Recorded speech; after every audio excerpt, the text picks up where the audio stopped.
4 choses. Vous savez ce que c'est que la diplomatie? Vous qui deviendrez des ambassadeurs. La diplomatie, c'est le savoir-faire. Mais c'est surtout le faire savoir en vérité. Si vous avez la science infuse, la capacité, le contenu de votre menu et que vous ne pouvez pas le vendre, le traduire aux autres, vous risquez de marcher, comme on dit, sur une seule jambe. Je voulais aussi me réjouir aujourd'hui parce que tout à l'heure, Flavie m'a vraiment ôté une épine du pied. Elle m'a dit, Monsieur l'ambassadeur, vous pouvez parler plus de 30 minutes. J'ai applaudi parce que bien souvent, on me donne 5 minutes. Oui, et vous savez que la synthèse de la synthèse des synthèses, ce n'est jamais facile. Alors, ayant plus de 30 minutes, je vais reprendre quelques clés et clichés. Je viens d'un petit village du Burkina, 100 km au nord de Ouagadougou. Beaucoup d'entre vous disent Ouagadougou. C'est Ouagadougou. Et je m'appelle Philippe Sava-Dogo. Sava, plus loin, Dogo. Voyez-vous, on peut toujours arriver lorsqu'on a un peu de patience et qu'on écoute. Et ce village me tient à cœur puisque j'ai été un tout petit peu éduqué par ma grand-mère. Et chaque fois que nous revenions le week-end, elle était toujours un tout petit peu agacée par mes parents qui faisaient ça et qui disaient il faut qu'on reparte. Et ma grand-mère a dit mais qu'est-ce que c'est que cette nouvelle société? Vous, de l'autre côté à Ouagadougou et en Europe, vous avez une montre. Mais vous n'avez jamais le temps. Vous n'avez jamais le temps. Moi, je veux que lorsque vous venez à Yako, que vous preniez le temps. Parce que le temps, c'est aussi des bons moments pour mieux communiquer. C'est pour cela, quand Flavie m'en a parlé, j'étais très heureux. 2. J'ai fait un discours il y a moins d'une semaine devant le parterre des ambassadeurs francophones auprès des Nations Unies, 77 pays. Et je reprenais encore un adage de ma grand-mère. Naturellement, elle n'avait pas la licence, ma grand-mère. Elle n'était jamais allée à l'école. Mais elle avait le bon sens qui permet toujours quelquefois, lorsqu'on est face à une dimension, à une difficulté, de réfléchir et de dire des choses bien. Et elle m'avait toujours dit, quand j'allais dans ce premier poste d'ambassadeur du Burkina en France, où je suis resté 11 ans, Philippe, quand tu vas arriver à Paris, fais-toi des amis, fais-toi des réseaux. Fais-toi des amis avec les ambassadeurs, le réseau des ambassadeurs, et tu verras que c'est mieux que le guide du routard, où on lit Paris, la Seine, le Pont des Arts, etc. Mais quelquefois, comment y aller? Le meilleur restaurant, est-ce le plus cher ou là où on mange bien, là où on est bien accueilli? C'est dire donc que dans votre vie de jeunes ambassadeurs, il faut que ce réseau tienne la route. Ça vous permettra, en allant au Venezuela, en allant en Uruguay, l'un des derniers pays à adhérer à la francophonie, à Kinshasa, l'Uruguay, mais aussi en allant au Qatar, qui est aussi un pays membre de la francophonie. Vous comprendrez que ces synergies devraient permettre toujours d'aller de l'avant. Je disais tantôt que la diplomatie, c'est le faire savoir. N'eût été cette étude sur la massification des francophones en Amérique, qui aurait su que nous sommes 35 millions de francophones dispersés à travers l'Amérique? Mais lorsque quelquefois on dit dispersés, dans d'autres communautés comme l'Asie et autres, la dispersion est une richesse. Alors que quelquefois ici, la dispersion, c'est un affaiblissement. Bien au contraire, lorsqu'on est un peu dispersé, on a autant d'ambassadeurs. Et pour nous, nous croyons que la francophonie, elle est celle de votre âge, celle du XXIe siècle.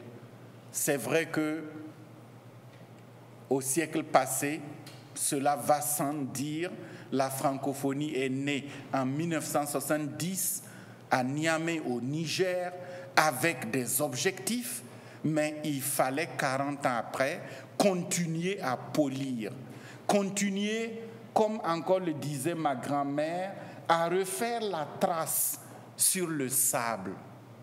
Parce que l'amitié, la relation de communauté, c'est comme une trace sur le sable.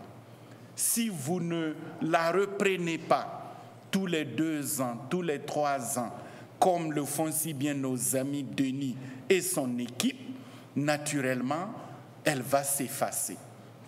Et c'est pour cela que la francophonie, née en 1970, dont l'ancêtre s'appelait l'Agence de coopération culturelle et technique, dont le premier secrétaire général était un Canadien, québécois, mais avait pour vision que nous utilisons cette langue que nous avons en commun et que nous partageons.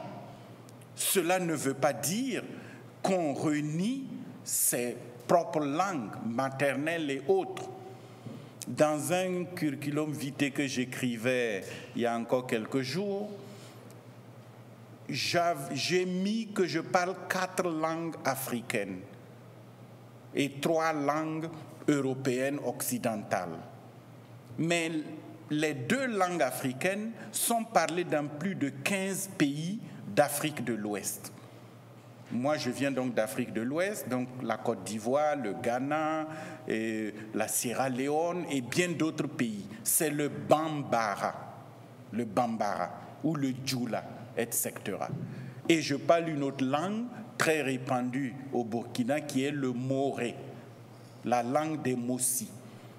Et ces 2 langues, si vous les avez, vous pouvez aller partout. C'est donc dire l'intérêt et l'importance de la langue. Et c'est d'ailleurs pour cela que notre slogan d'il y a 2 ans, par rapport donc au français, nous avions dit « le français est une chance ». Lorsqu'on dit « le français est une chance », on dit « mais alors, et le créole ?» et ma langue, le bambara, et le québécois, et la langue espagnole. C'est simplement une chance. Et je vais encore témoigner. J'ai pris l'avion à New York hier à midi. J'arrive à l'aéroport de Toronto et là, j'avais une faim de loup. Je m'assois. On me met dans un petit coin alors qu'il y a une belle vue sur fenêtre de l'autre côté. Je dis, mais écoutez, je voudrais bien aller à la fenêtre, je paie le même prix et ce sont des places libres. Et l'hôtesse m'a amené et puis bon, elle revient, elle m'explique le menu dans un anglais épouvantable. Je dis, écoutez madame, je n'ai rien compris. Elle me dit, ah, vous parlez français? Je dis, mais bien sûr. Bon, ok, je vous explique. Tout était parfait, j'ai bien mangé et j'ai donné plus de pourboire qu'il n'en fallait. Tout simplement parce que la communication était au rendez-vous. Et quelquefois, on n'a pas besoin de dire beaucoup de choses. Il suffit de dire bonjour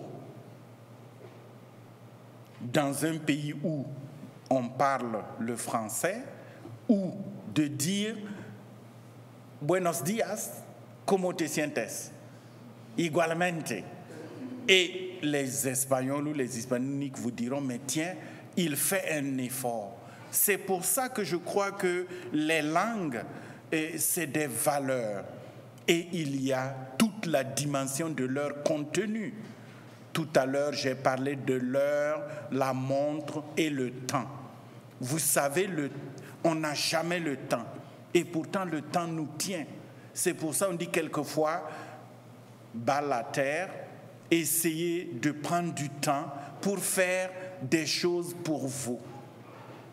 Imaginez-vous que vous soyez venu là et que vous n'ayez pas découvert le nouveau site culturel et touristique de Winnipeg. Alors, vous aurez vraiment peut-être raté quelque chose. Qui connaît la déclaration de Saint Boniface? La déclaration de Saint Boniface, c'est une déclaration que nous avons faite ici, dans le Manitoba, en 2006. C'était la conférence ministérielle de Saint Boniface. Et cette déclaration est restée attachée au quartier, à la ville de Saint Boniface. Mais moi, ce qui m'intéressait, quand je venais à Winnipeg, vous saviez c'était quoi? C'était le titre d'un magazine belge écrit par Hergé, où il y avait le titre donc du magazine « Le Manitoba ne répond plus ». Qui se souvient? Voilà, vous êtes peut-être seul. C'est ça aussi, la mémoire, c'est ça. La dimension des choses, c'est trouver des relais, c'est intégrer des dimensions. Voilà pourquoi le Burkinabé qui est là devant vous, qui vient d'un pays à 12 000 kilomètres d'ici, 2 jours d'avion, est francophone. Et grâce à cette francophonie, j'ai pu faire mes humanités, comme le rappelait notre ami à Bordeaux, mais aussi à Paris et ailleurs. Et c'est donc important de comprendre que nous devons maintenant regarder la francophonie avec un prisme positif. C'est pour cela aussi que nous n'avons cessé, moi dans ma vie professionnelle, à faire de cette traçabilité francophone une dimension. Je voudrais aussi dire pourquoi je suis parti de ces petites anecdotes. J'ai fait des études théâtrales et cinématographiques au Burkina à une période où le cinéma africain était quasi inexistant. Et des personnes intelligentes et bien pensantes à l'UNESCO avaient décidé de créer une école pilote de cinéma en Afrique, et c'était donc au Burkina. J'ai été l'un de ses premiers élèves. Il y a des célébrités que vous connaissez qui sont souvent venues ici, ou des cinéastes canadiens qui sont allés tourner au Burkina, etc. Et une fois mes humanités terminées, je suis reparti au festival du film de Ouagadougou, où je travaillais à la promotion de ce festival-là, qui est le plus grand d'Afrique aujourd'hui, qui est né en 1969. Et avec cette dimension, en 1984, à Montréal, j'ai signé un protocole d'accord avec le festival Vue d'Afrique, qui est jumelé au FESPACO depuis 1984. Ça ne me rajeunit pas, mais il y a quand même 30 ans. Ensuite, nous sommes allés au festival de Namur, en Belgique, signer le même protocole. Et d'autres festivals francophones se sont dit, mais tiens, il y a un réseau, il faut que nous soyons dans le réseau. Et plus tard, des gens qui ne parlaient pas un piètre mot de français se sont dit, mais tiens, nous voulions créer des festivals de cinéma dans des régions. Et j'étais, il y a 22 ans, à Los Angeles, où j'ai été cofondateur du Festival du film de Los Angeles, le PANAF, film africain. Et je l'ai inauguré avec Whoopi Goldberg au Magic Johnson Theatre à l'époque. Mais c'était quoi la dimension? Faire voir des films africains à Hollywood, mais aussi montrer que la culture, c'est quelque chose d'important. Et qu'on a beau dire, on a des héros au cinéma, si vous ne les connaissez pas, s'ils ne sont pas dans votre environnement, c'est vrai que ça fait rêver, mais on a quelquefois envie, nous, les Africains francophones, de voir des Africains devant la caméra et derrière la caméra. Parce que l'Afrique a beaucoup à raconter. Mais qui va le faire et qui peut mieux le faire? Donc, cette dimension, nous l'avons apprise à la fac, nous avons fait la promotion et récemment, au mois d'avril, à Vue d'Afrique, on y a célébré le 30e anniversaire. C'est dire donc que la dimension culturelle, la défense de la culture, elle doit être toujours présente en chacun de nous. Tout le monde vient de quelque part, mais il faut conserver la mémoire, la traçabilité et même l'accent. J'ai l'accent burkinabé et je suis très content parce que quelquefois, quand on tourne en Afrique ou même ailleurs, on dit « Ah, vous êtes burkinabé ». Je dis « Pourquoi ?» Mais à votre accent. Vous voyez, c'est une plus-value. Alors que quelquefois on dit « Ah, il a un accent dormi dehors ». Bon, donc, si ça ne vous intéresse pas, je m'en vais. Si vous n'applaudissez pas, je m'en vais.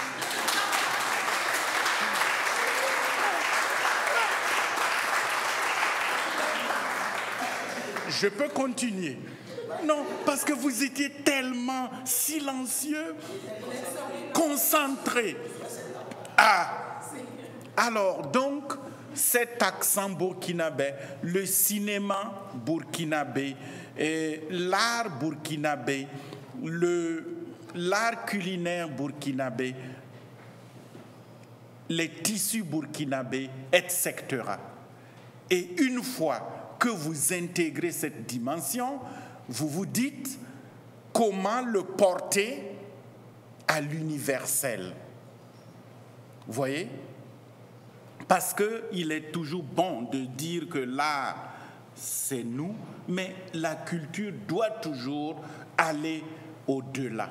Et c'est pour cela qu'encore une fois, dans une autre vie, lorsque j'ai été nommé représentant permanent du Burkina auprès de l'UNESCO, à cause justement de la culture du cinéma, j'ai été désigné par les ambassadeurs francophones des 77 pays pour nous battre en vue d'imposer en 2005 la Convention sur la diversité culturelle, la Convention sur la promotion, la Convention sur la protection et la promotion des expressions culturelles.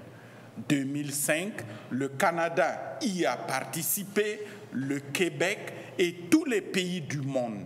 Et nous avons signé cette convention.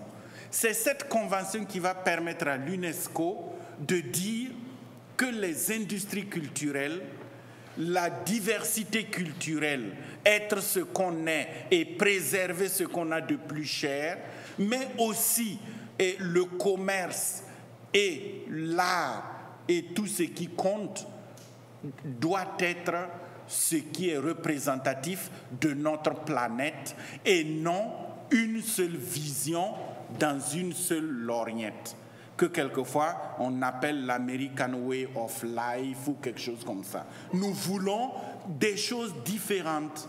C'est comme en fait nos amis latinos savent et aiment ce morceau qui s'appelle la salsa.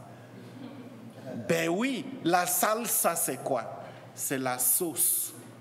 C'est la sauce où on met beaucoup d'ingrédients et où tout le monde a son compte. Et je pense que l'avenir appartient à tous les ambassadeurs qui sont là aujourd'hui. Parce que vous aurez fait ce qu'on appelle des échanges, vous aurez permis d'aller plus loin. Savez-vous pourquoi je n'ai pas voulu donner ma carte tout à l'heure à ceux qui n'avaient pas de carte pour moi? Vous ne savez pas? C'est une tradition asiatique. Voyez-vous, moi je suis arrivé aujourd'hui, je partage avec vous une idée. Et Denis partage avec moi une idée. Au bout de la journée, Denis et moi, nous repartons chacun chez soi avec combien d'idées? 2 idées. Donc avec vous, ça va être aussi autant d'idées. Mais si j'arrive, je donne un œuf à Denis et Denis me donne un œuf. Si nous repartons, nous serons repartis avec combien d'œufs chacun? Un œuf. Donc si moi je vous donne une carte et que vous ne me donnez pas votre carte, le contact est rompu de fait. Et vous devez avoir ce réflexe-là, jeunes gens. Quand vous quittez et que vous avez oublié vos cartes de visite, arrêtez-vous au distributeur et vous tapez votre nom avec votre Gmail et vous faites 50 cartes.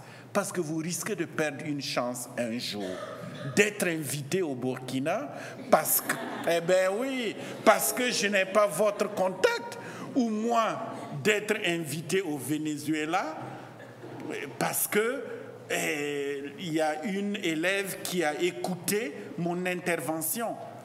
Et si je suis là, c'est parce que Denis m'a retrouvé sur la carte. Voyez-vous, il faut toujours penser à cela. C'est aussi pour cette raison que je continue dans la 3e dimension de ce que ma grand-mère me disait. Philippe, si tu veux aller vite, tu marches seul. Si tu veux aller loin, venez. Vous marchez, venez. Prenez-lui la main. Vous marchez avec des compagnons. Ah, comment ça se fait? Il fait beau ici. Allez, on continue. Merci. Vous n'applaudissez pas.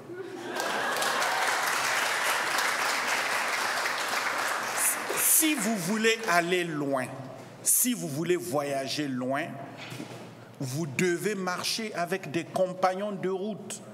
Ça vous permet de discuter, de causer, de vous entretenir et vous ne verrez jamais la longueur de la route. Voilà pourquoi aujourd'hui, lorsqu'on dit que nous devons défendre le français aux Nations Unies, nous devons comprendre qu'il existe d'autres langues aux Nations Unies. Il y a 6 langues, naturellement il y a l'anglais, il y a le français qui est la langue de travail du secrétariat, votée depuis 1945, grâce à un pays qu'on ne soupçonne pas, la France bien sûr, mais aussi Haïti. Le ministre haïtien avait défendu la prise en compte du français en 1945. Mais on a également l'espagnol, le russe, le chinois, l'arabe. C'est dire donc que toutes ces dimensions, lorsque nous nous retrouvons aux Nations Unies, nous nous rendons compte que quelquefois une langue qui a la suprématie. Il faut donc que nous nous battons ensemble en rang comme au rugby pour qu'on tienne compte de cette dimension-là. Il faut avancer par groupe et par rang, des protections, etc. Voilà pourquoi le multilinguisme pour nous a été une dimension acceptée de tous et aussi expliquée à tous. Et à partir de là, je vous ai apporté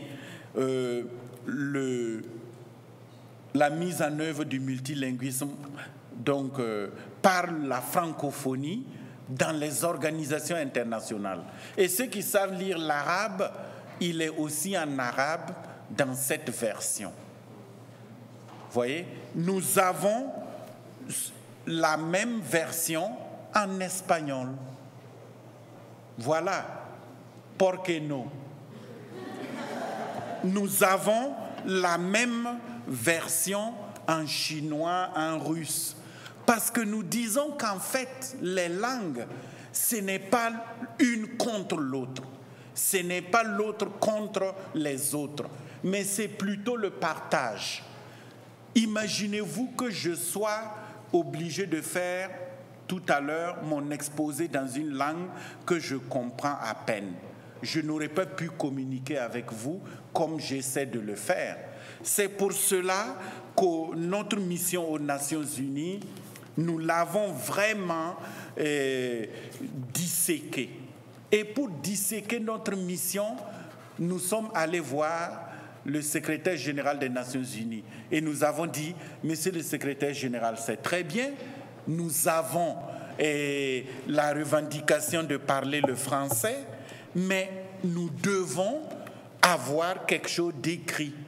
Ce n'est plus comme à la belle époque, où entre Québécois, entre Burkinabés, entre familles espagnoles, on disait « vendu, c'est bon, on vous vend la vache ». Maintenant, il vous faut toujours des preuves.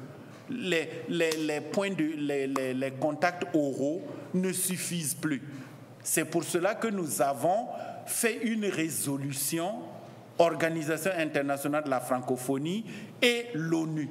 Et dans cette résolution, nous avons tout un ensemble de mécanismes et de dispositions reflétant les aspirations des sommets de la francophonie et de nos chefs d'État. Voyez-vous? Et cette résolution, chaque fois, elle est revisitée tous les 2 ans. Et nous pensons qu'avec cette résolution, nous pouvons justement revendiquer un certain nombre de choses. Mais on ne le fait plus seul. On le fait avec les Espagnols, les Portugais, les russophones, les Chinois et d'autres communautés. Et la résolution, elle est devenue dense, comme on le dit dans cette fac. Dense. Et il est donc important que nous cheminons toujours lorsqu'on a une vision avec des gens qui vous soutiennent. Et vous, les ambassadeurs, les jeunes ambassadeurs que vous êtes les premiers soutiens de la francophonie des Amériques, mais aussi de cette volonté de vouloir exister et de s'enrichir des valeurs positives des autres peuples. Je voudrais d'ailleurs, puisque j'ai parlé de Saint Boniface, voilà la déclaration de Saint Boniface qui est là, que vous pouvez regarder. Et à la belle époque, voilà, elle est passée et il a été pris. Je voulais aussi vous dire qu'aux Nations Unies, nous nous sommes investis dans ce qu'on appelle la défense du français. Pas parce que, effectivement, nous défendons le français pour le défendre, mais parce que 34 pays du monde ont le français comme langue officielle aux Nations Unies. Les Espagnols, il y a une vingtaine de pays, etc. Donc nous devons quand même arriver et prononcer nos discours dans notre langue officielle.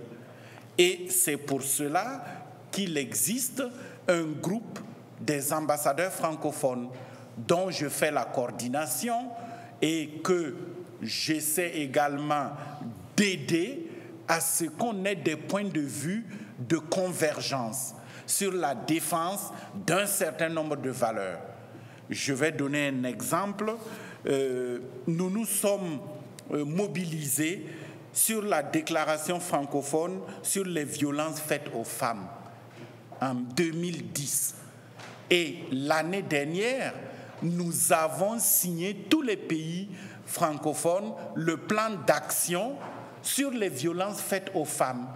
Mais lorsque vous regardez le plan d'action, ça rejoint les droits de l'homme, ça rejoint les droits humains, pour être plus large, et ça rejoint tout simplement le droit universel. Voilà quelque chose qui commence à être intéressant. Les francophones aux Nations Unies ne sont pas là pour défendre le français seulement, mais ils utilisent le français et leur vision francophone pour défendre les valeurs de l'humanité. Les droits de l'homme, les droits de l'enfant, l'égalité des sexes, etc. Nous pouvons aussi illustrer notre propos par le fait que les pays francophones réunis aux Nations Unies ont souvent des candidats. Et les candidatures, comme vous le savez, sont très difficiles. On vous demande de parler au moins 2 langues ou 3. Et quand vous parlez 2 langues ou 3, on finit par dire vous parlez bien une langue, ça peut aller. Et nous, on dit bon, il faut soutenir ceux qui parlent plus d'une langue. En général, c'est une des langues que vous connaissez, n'est-ce pas? Je ne fais pas un dessin. Et le français. Et nous avons des pétitions et nous soutenons nos candidats. Et quelquefois et souvent, il y a des candidatures qui sont passées aux Nations Unies grâce à la force du groupe francophone, des pays élus au Conseil de sécurité, des pays qui ont des postes de représentants adjoints. Mais il n'y a pas que les postes des fonctionnaires aux Nations Unies. Il y a aussi le déploiement des forces, les casques bleus, à travers le monde. Et lorsque quelquefois on fait une petite étude statistique, on se rend compte que bien souvent, le déploiement des forces onusiennes à travers le monde, dans les pays francophones, on arrive quelquefois avec des contingents de casques bleus qui sont 12 000 et il n'y a même pas 15% qui parlent français, la langue de communication du pays. Ça a été le cas à Haïti. En Côte d'Ivoire, vous arrivez, il n'y a même pas 20% des casques bleus qui parlent français. Congo RDC, vous arrivez 21 000 casques bleus, il n'y a même pas 15%. Nous avons poussé, nous nous sommes bagarrés. Au Mali, pour la première fois, les contingents des casques bleus qui interviennent au Mali sont 85% de francophones. On n'applaudit pas. Ouais. Ben oui.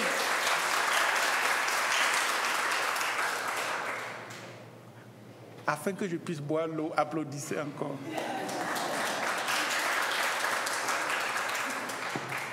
Et ça veut dire qu'il y a eu quelque part ce qu'on appelle des pressions.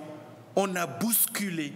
Et cela ne veut pas dire, chers amis, que ceux qui parlent français au Mali ne sont issus que de pays francophones. Non. Nous avons, par exemple, la Chine, qui a un grand hôpital de campagne au Mali, mais les Chinois, les médecins, ils ont appris le français avant d'aller sur le terrain. Sinon, très vite, il y a des malentendus. On a des Pakistanais qui se sont formés en français. Donc, voyez-vous, l'art de la diplomatie, ce n'est pas non plus de dire toujours « les textes le disent ».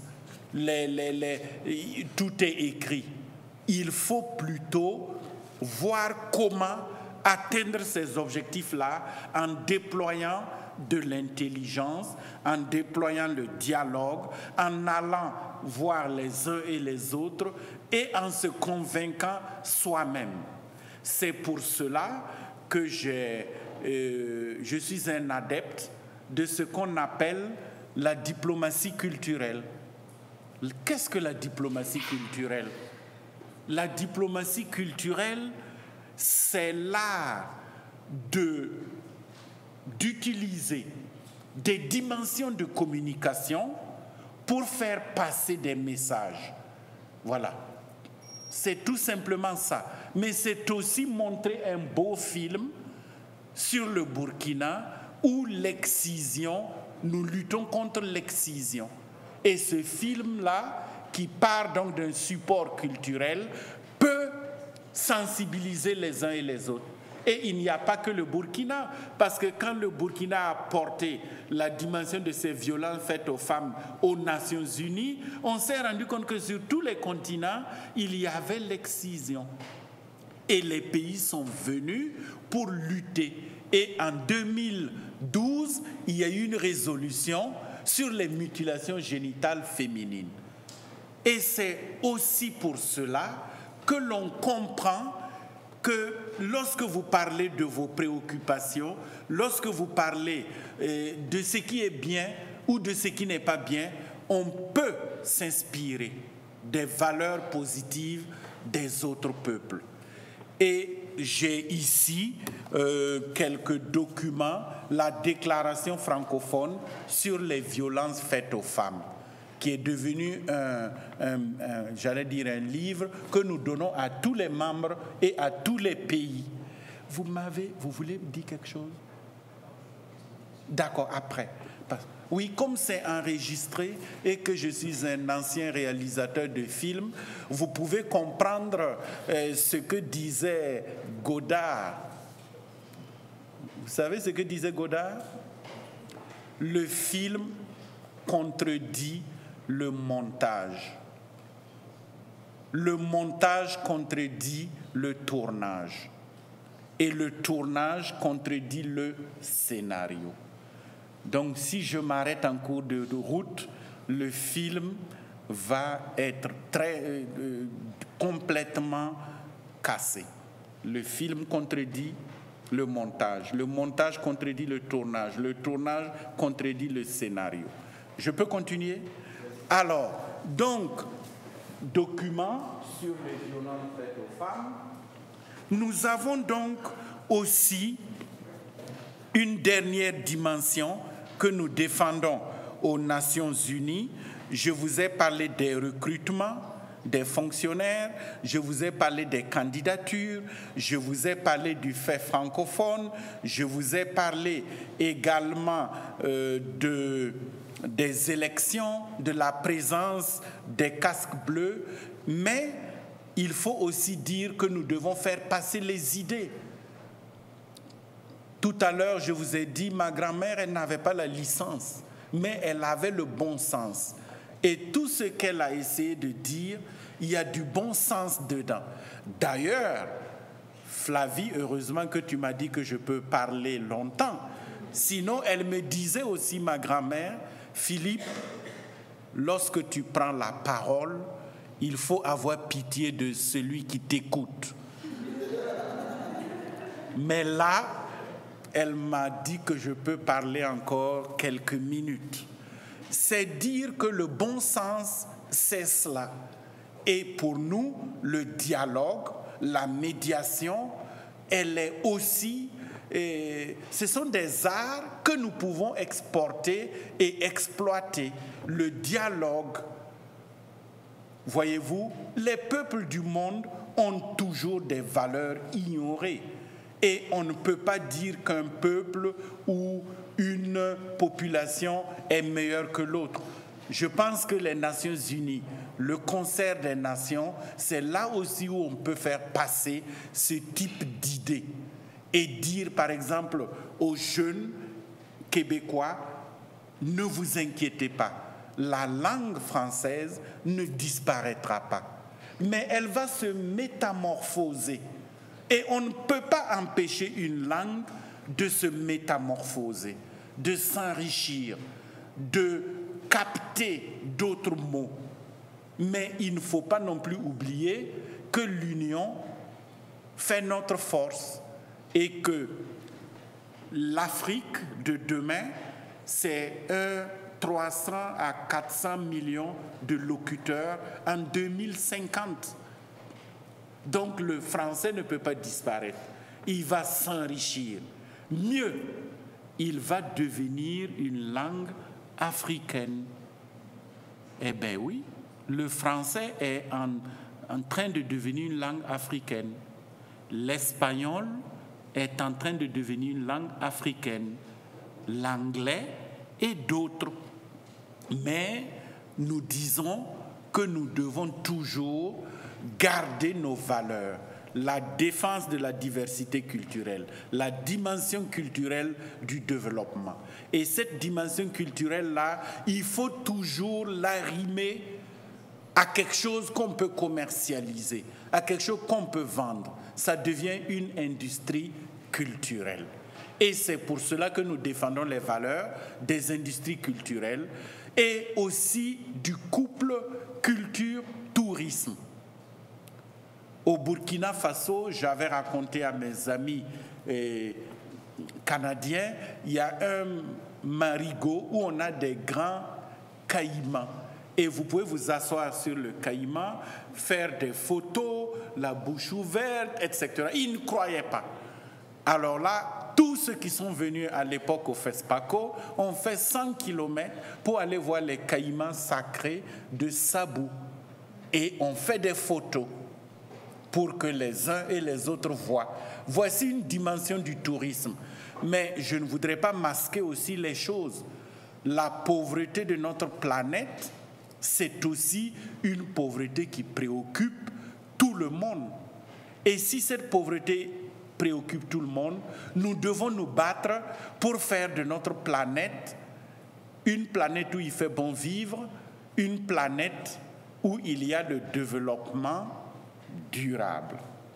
Et nous, pays de la francophonie aux Nations Unies, nous nous battons actuellement, après Rio plus 20, pour que la formulation du développement durable que nous voulons, nous les Africains, ou ceux du Sud, ou ceux de la francophonie, soit portée à l'universel. La formulation du développement durable, nous avons 3 préoccupations qui n'étaient pas toujours prises en compte.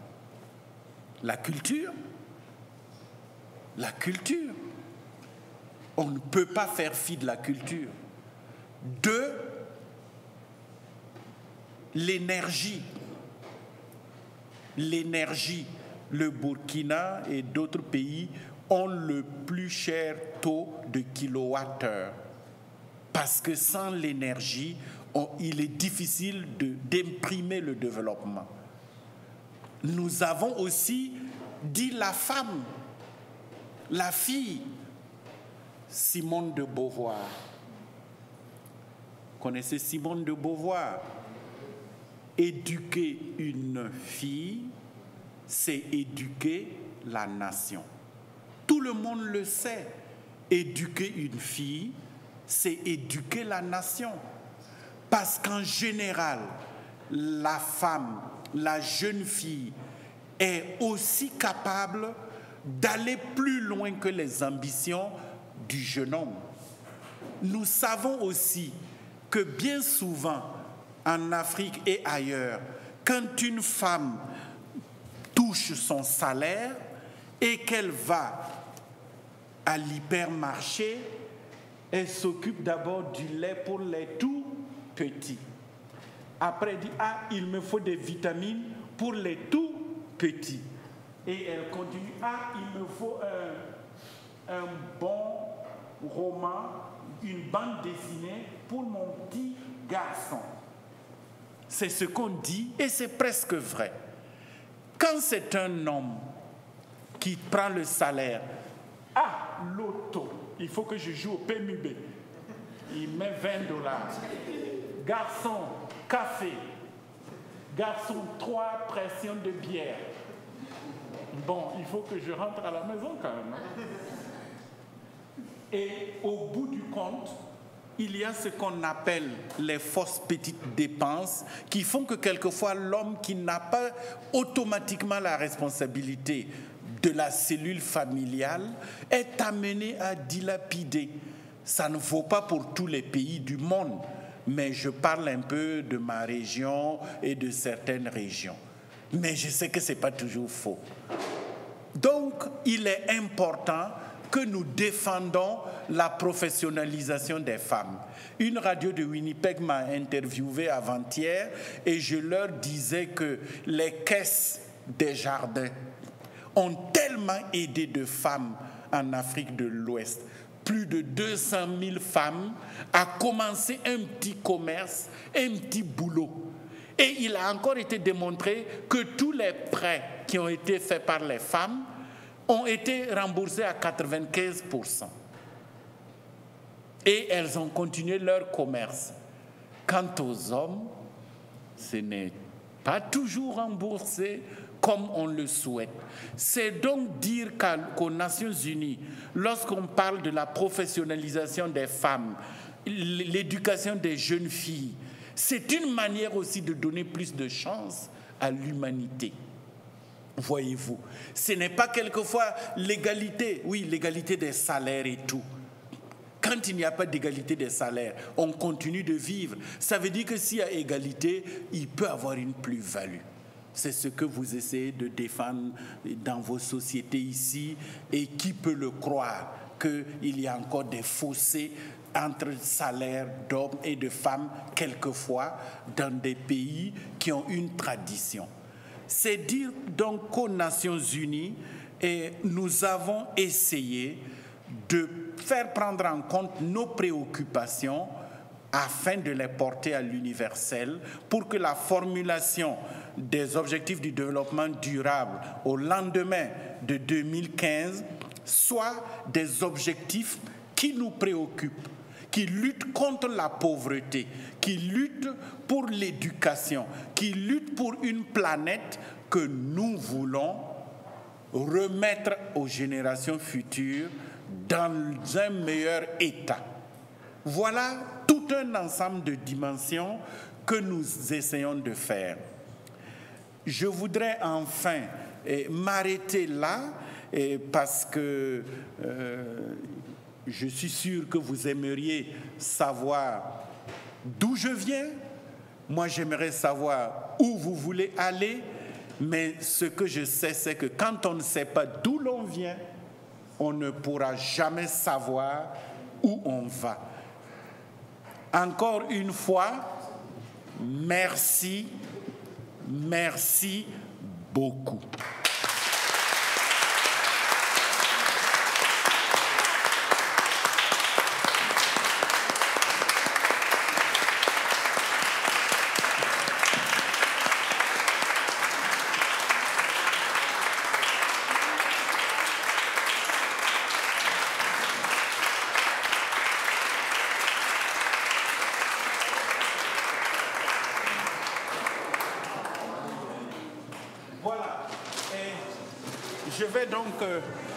Je vais attendre les questions, mais je vous ai apporté un petit document.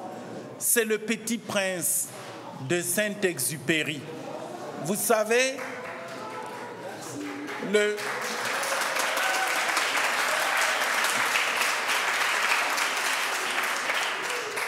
le Petit Prince de Saint-Exupéry a été traduit en 207 langues. Et 207 langues de la planète, dont plusieurs langues africaines, pour atteindre le maximum de gens. Le Petit Prince, c'est aussi notre enfance. Le Petit Prince, c'est l'innocence.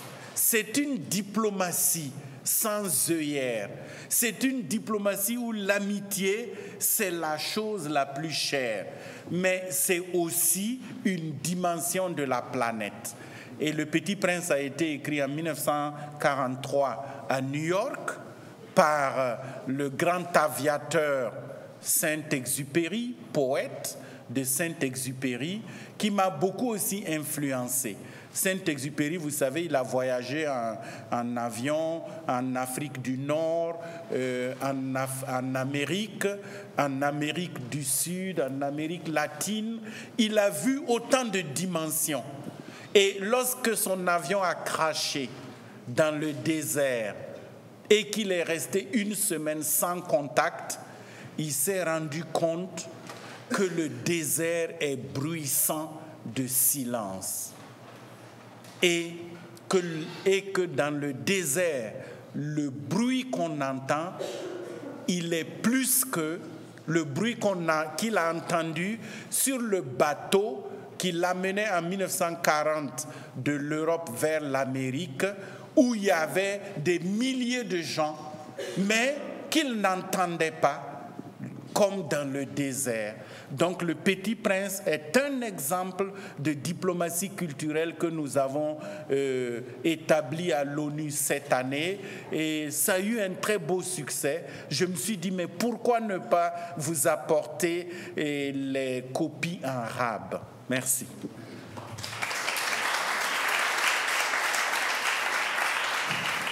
Avec des questions, donc je vais tout de suite me tourner vers la première personne qui a levé la main. Voilà. Non, mais allez-y, je vous écoute.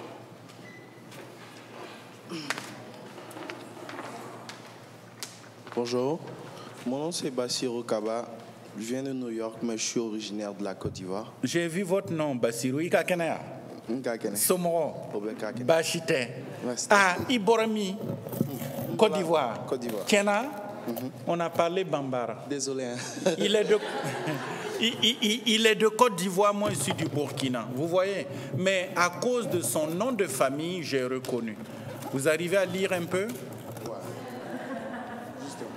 Voilà. Non, je parlais de l'affiche. Ouais, c'est ce que je sais. Voilà, ok. Ma question aujourd'hui, c'est, vous avez beaucoup parlé de... Il faut parler pour... Ok, désolé, j'ai un peu crié hier. Vous avez beaucoup parlé de collaboration et de diplomatie. Je voulais savoir aussi, concernant l'avenir de la francophonie, de nos petits frères, ceux qui vont essayer d'apprendre, ce n'est pas seulement aux États-Unis, mais aussi en Afrique. J'ai remarqué que on devait solidifier l'éducation dans certaines parties de l'Afrique. Quelles sont les mesures que vous avez prises pour essayer d'encourager ces enfants-là? Ben, Bassirou, c'est une bonne question. Et si vous voyez le petit fascicule qui est sur Internet et tout, il y a un volet éducation. Et si vous voyez également l'approche de l'éducation de la francophonie, c'est une approche de diversité culturelle. Savez-vous que le petit apprenant de français ou d'anglais, lorsqu'il est éduqué dans sa langue maternelle, a le mental plus solide que quelqu'un qui change de langue et qui va vers une autre éducation. Pour faire simple, les écoles bilingues sont en train de foisonner aux États-Unis parce qu'on a maintenant des Américains, des Chinois, des Japonais qui vont mettre leurs enfants dans des écoles bilingues français-anglais pour que l'enfant apprenne une langue étrangère. Et ça, ce n'est pas moi qui le dis. Ce sont des réflexions. Et en Afrique, par exemple, la francophonie encourage les écoles bilingues parce que la plupart des jeunes enfants parlent d'abord une langue maternelle avant d'apprendre le français. Il y a tout un programme aussi d'enseignants du français, 5000 professeurs. Vous pourrez le voir dans le petit fascicule. Je ne vais pas trop revenir. Je ne voulais pas vous parler des choses que vous pouvez voir sur Internet, mais il y a un programme éducation. Le directeur de l'éducation et de la jeunesse de l'OIF à Paris était avec nous il y a 2 semaines à New York pour faire un plaidoyer pour que l'on puisse consolider la question de l'éducation qui faisait partie des OMD. Voilà. Une autre question? Oui. Tu peux compléter ou tu veux... Oui, mais on passe à une autre le temps que vous lisez le petit document.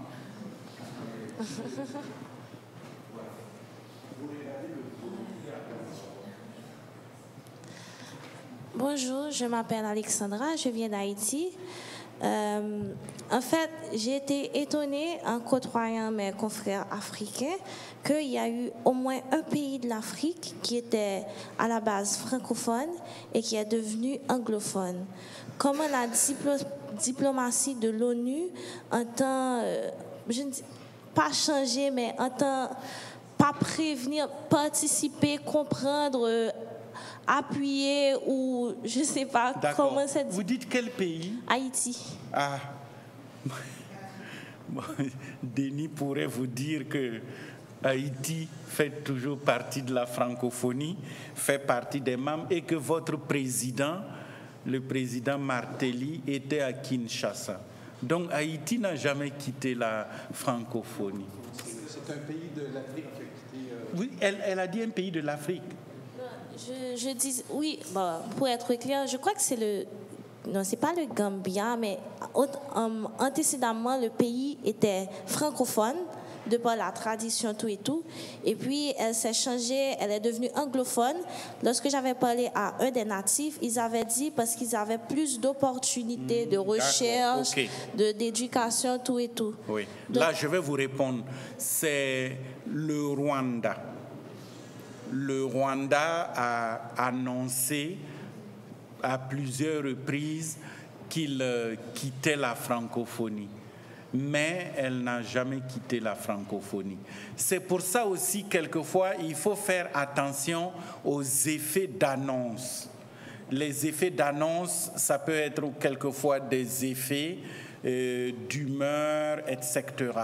Mais, voyez-vous, au XXe siècle, beaucoup de gens ont opposé la francophonie à l'anglophonie. Il n'y a pas d'opposition. Le secrétaire général de l'Organisation internationale de la francophonie était à Londres il y a 2 semaines. Il y a un protocole d'accord de coopération entre le Commonwealth et la francophonie. Et nous avons 6 pays qui sont dans la francophonie et dans le Commonwealth. Le Ghana, Maurice, le Canada et d'autres. Donc, c'est pour cela que je peux répondre que le Rwanda et l'ambassadeur du Rwanda à l'ONU, mon ami Gassana, est vice-président du groupe francophone.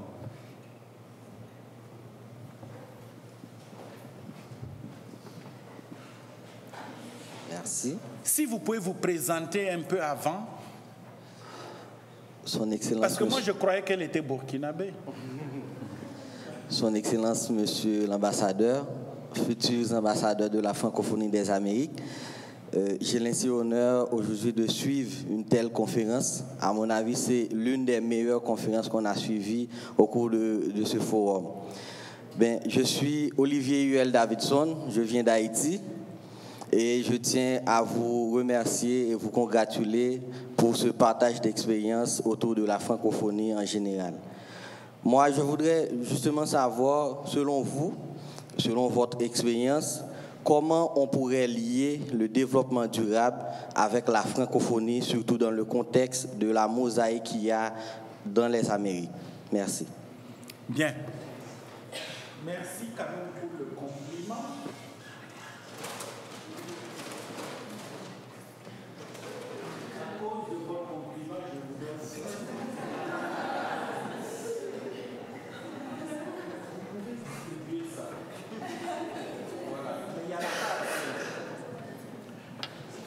Eh bien, je pense que la francophonie des Amériques que conduit Denis est l'expression de la démonstration d'une francophonie qui s'ignore.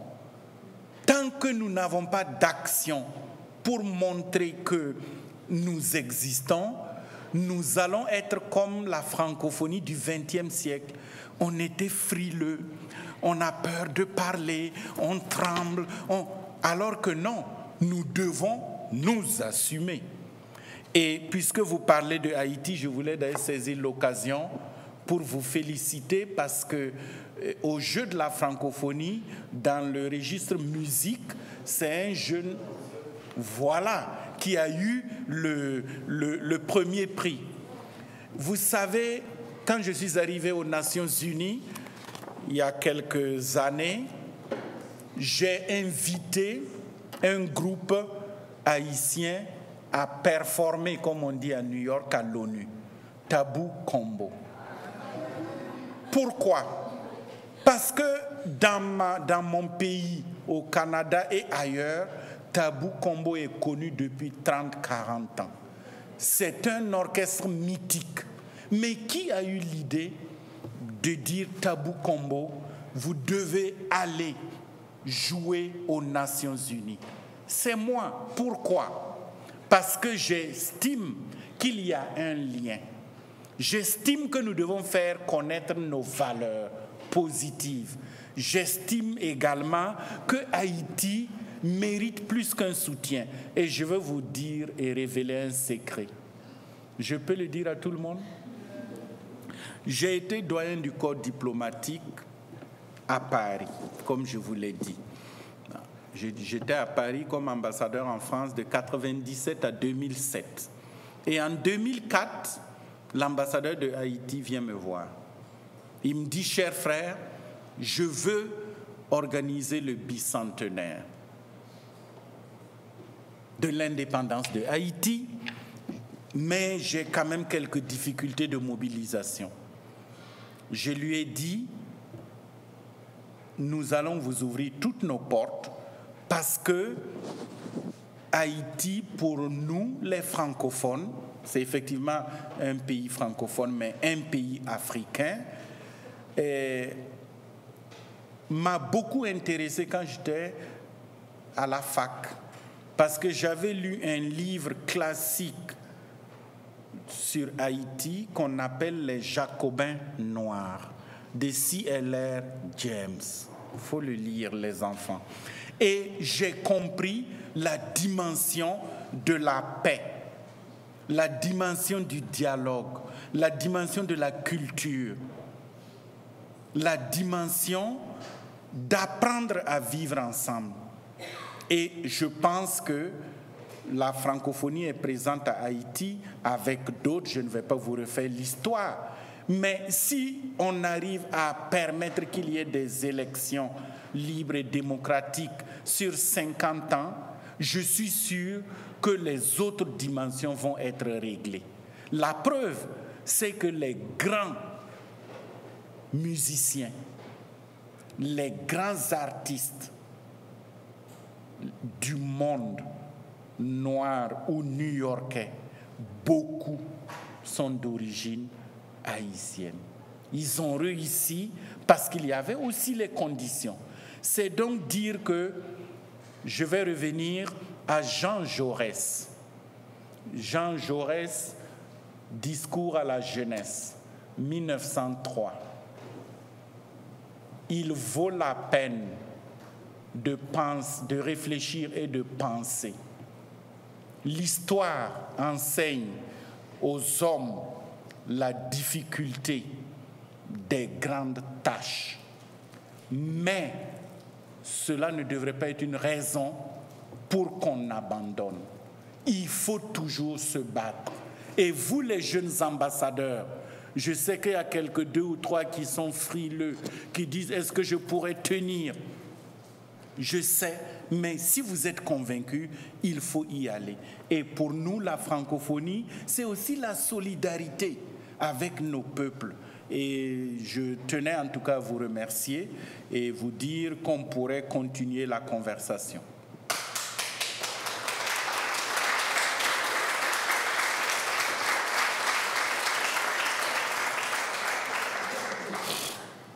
Bonjour monsieur, tout d'abord je me présente, je suis Elias, je viens du Chili. Je vais parler sur la situation chilienne parce que le Chili le français est devenu une langue élitiste. C'est très difficile d'obtenir la langue française dans les établissements scolaires. On ne l'enseigne que dans les établissements privés. Donc, le français, c'est une langue pour l'avenir et tout ça. Moi, j'aimerais savoir qu'est-ce que l'OIF fait pour promouvoir le français, qu'est-ce que l'OIF a comme projet pour l'avenir, pour promouvoir le français. Parce que moi, au Chili, tout le monde qui parle français sont des gens qui ont de l'argent, donc ils peuvent avoir des bourses et tout ça. Vous entendez bien? Oui, oui. Ah, ok. D'accord. Par exemple, pour les lieux défavorisés, moi j'habite dans un milieu défavorisé, on n'a pas l'option d'apprendre une autre langue étrangère. Le français par exemple de l'Afrique, le français de la littérature haïtienne, c'est très enrichissant, mais on ne la connaît pas au Chili, on connaît seulement l'espagnol. Okay. Moi, j'aimerais savoir qu'est-ce que vous faites comme organisation pour promouvoir le français dans l'avenir ou maintenant. D'accord. Bien. Je dois d'abord féliciter le Centre de la francophonie des Amériques d'avoir permis que vous soyez là. Et que vous... Ouais.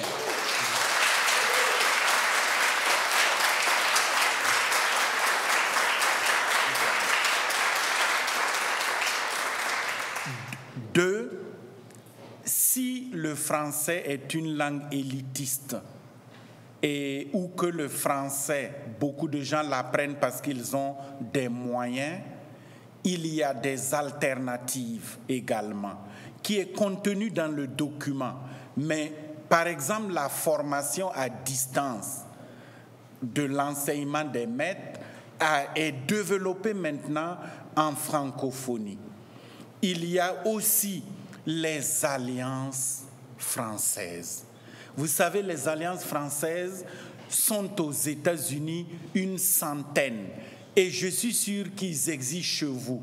Et beaucoup d'étudiants en français sont venus par les alliances françaises, qui donnent des cours souvent gratuitement. Mais je sais que c'est une question à laquelle peut-être aussi Denis pourrait répondre, puisque il a la vision des Amériques beaucoup plus que moi. Et je vous ai aussi parlé des écoles bilingues. Ça aussi, c'est une possibilité. Bon, Denis, est-ce que tu... Oui, comme ça, je crois que l'avenir va dépendre en grande partie de la synergie des organisations, de l'ensemble des organisations qui peuvent se concerter et de pouvoir répondre à des situations vraiment dans toutes les situations. Donc, c'est la seule et unique façon de répondre. Il n'y a pas personne, comme M. Savadogo le disait tantôt, on peut aller vite. Pour aller vite, on va seul, mais si on veut aller loin, il faut y aller ensemble. C'est pour ça qu'on est ici aujourd'hui. Oui. Toutes ces organisations, que ce soit l'OIF, que ce soit le centre, etc., etc. Il y a plusieurs organisations qui veulent travailler pour l'émergence de la francophonie. À mon avis, c'est la seule façon d'y aller. Une autre question, et puis je reviendrai vers vous. Je veux m'assurer de laisser la parole... Oui. Oui. Présentez-vous toujours. Okay. Bonjour, je m'appelle Aïda Ramirez, je vis au Salvador, je suis guatémaltèque et j'ai grandi en France. Je viens par rapport à ce qu'on est en train de parler. Je fais mes études en sciences du langage et je suis en train de préparer mon master. Je vais faire mon mémoire de master au Belize, parce que là-bas, c'est un pays qui n'a pas d'alliance française, d'ambassade de France. Il y a une ambassade du Canada, mais il n'y a pas de structure francophone où on ne peut pas apprendre le français au Belize. Donc c'est ça. Je vais aller étudier l'opportunité pour la langue française de se développer dans ce pays. Donc je reviens avec ce que disait Denis. Pour aller, on peut pas, vaut mieux aller ensemble que tout seul. Seulement, en ce moment, je me trouve un petit peu toute seule, parce que tout le monde dit « mais il n'y a rien en Belize ». Donc, je suis en contact avec la Fondation Alliance Française. J'ai travaillé pendant 4 ans à l'Alliance Française de Saint-Salvador. Mais c'est pareil, c'est toujours difficile parce que, oui, mais l'université aussi me dit « oui, mais s'il n'y a pas de demande, vous allez avoir des problèmes pour faire votre mémoire ». Le problème, c'est qu'il y a une demande. C'est juste qu'il y a une demande de la part de l'université. Il n'y a pas d'offre. Comment ? Il n'y a pas d'offre. Donc l'idée, c'est ça, c'est d'aller étudier l'offre. Comment est-ce que je peux faire en tant qu'étudiante, avec des petits contacts par-ci, par-là, comment est-ce que je peux faire vraiment pour rendre ce projet vraiment réel ? D'accord. Merci beaucoup. Et venez présenter votre mémoire au Burkina. Oui. Non, simplement, c'est pour vous dire, vous les jeunes, vous les ambassadeurs, il y a un mot que vous devez marquer dans votre carnet. Ce mot-là, c'est mobilité. Mobilité jeunesse. Ce mot-là, c'est interaction. Voyez-vous, si je ne repartais pas demain, j'aurais dit à cette demoiselle qui connaît déjà la planète, études en France, séjour en France, dans quelle ville? À Paris, et elle a déjà travaillé dans les alliances françaises, elle va s'intéresser à l'AUF bientôt, l'Agence universitaire de la francophonie, qui peut apporter une réponse à ce que vous dites, mais surtout dire qu'au XXIe siècle, il y en a même qui se marient par Internet interposé. C'est pas vrai? Mais oui, donc je suis sûr qu'on peut faire son mémoire par Internet, mais il faut avoir les bonnes personnes. Et je pense que ça devrait être possible. Et surtout, ne vous découragez pas, parce que vous êtes une pionnière. Vous êtes une pionnière, vous avez des capacités, des compétences, et vous êtes jeune ambassadeur. Ça, il faut que vous fassiez... Vous voyez, moi j'ai mis là ambassadeur. Il faut que vous mettiez sur la carte un ambassadeur de la francophonie. Ça compte et ça ouvre des portes. Donc il ne faut pas oublier ça. Et je suis sûr que vous réussirez. Mais vous avez un cas précis. Bon, on pourrait en parler et on pourrait aussi apporter notre contribution. Oui, vous? Ouais. Bonjour, monsieur. Je ne vous vois pas. Est-ce que vous pouvez aller derrière la dame? Voilà. C'est très bien. Voilà, par ici. Et donc, je m'appelle Aldo, je viens de Costa Rica. Vous venez d'où? De Costa Rica. Comment te sientes? Muy bien, muy bien. Muy bien. J'ai visité le Costa Rica en 1986. Voilà, ça a changé un peu, je crois. Vous n'étiez pas né, hein? Je voudrais saisir l'occasion 86 que j'ai visité votre pays, mais je voulais saisir l'occasion pour vous dire que c'était l'équipe de football que je soutenais. Ok, merci beaucoup. D'ailleurs, on joue à 14h, à 15h d'ici.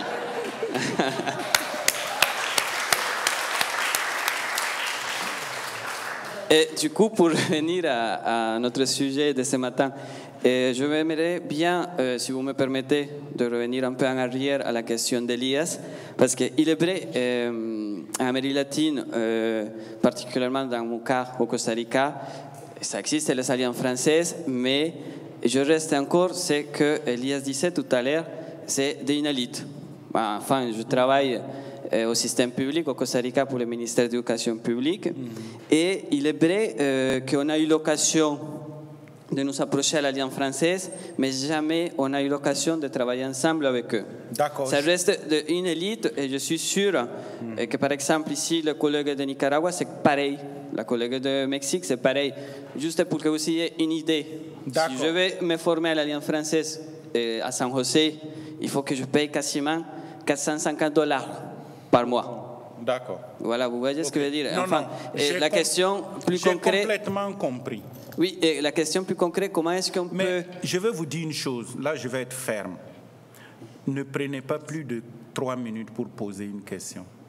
Sinon, ça ne va pas aller loin. Mais je vous laisse.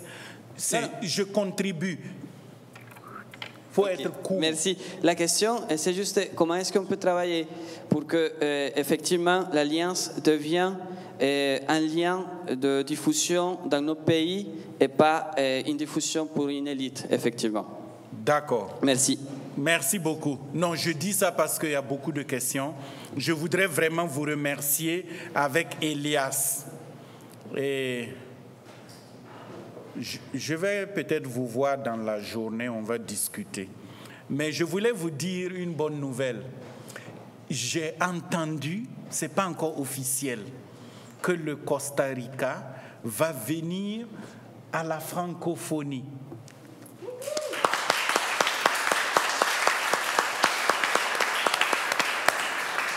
Alors, je vois une des ambassadeurs ici qui dit « Il n'était pas dans la francophonie ». Non, le Costa Rica n'est pas pays membre de la francophonie. C'était l'Uruguay. Mais ils vont venir. Et chaque fois qu'un pays vient, il y a une chance qui augmente pour que des programmes soient pris. C'est pour ça que je disais, il ne faut jamais perdre l'espoir et que peut-être on pourrait en parler plus tard. Mais n'oubliez pas les universités. Il y a plusieurs universités qui sont dans l'agence universitaire de la francophonie, comme le Brésil, au Brésil, l'Algérie et d'autres. Mais les pays ne sont pas membres de la francophonie. Ça veut dire qu'il y a toujours des processus et que nous ne devons pas ignorer cela. Une dernière question. Voilà. Bonjour, moi je suis Héloïse, je travaille à l'Alliance française de Tegucigalpa, Honduras. Et précédemment, j'avais travaillé pour les Jeux de la francophonie au Liban en 2009. Comment s'appelle le numéro 10 de votre équipe, Honduras, l'Africain là, hein, qui joue bien? Je ne sais pas, mais je sais que le numéro 10 de la France s'appelle Benzema et on est tous derrière lui.